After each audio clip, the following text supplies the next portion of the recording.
Okay, now in these questions, I've got two functions. The first one we're going to look at is on the left-hand side, where g of x is defined as being 7x minus 2.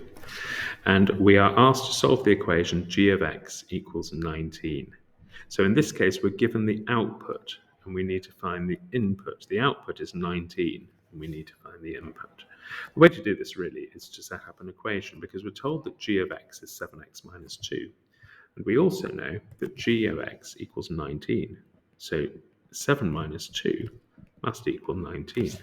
And now we can simply solve this equation in the usual way. I'm going to add 2 to both sides to give me 7x equals 21. And I'm going to divide both sides by 7 to give me x equals 3. So it is a value of 3, an input of 3, that gives me an output of 19. Let's have a look at this example here in blue. Here, f of x is defined as being x squared plus 5x plus 6. Don't be fooled by this notation. That simply means exactly the same as this. F of x equals x squared plus 5x plus 6. Okay, it's just an alternative form of notation. Right, so f of x is x squared plus 5x plus 6, and we need to solve f of x equals 0. So f of x is x squared plus 5x plus 6, and we need to find the value of x, which makes that equal to 0. So there's my equation.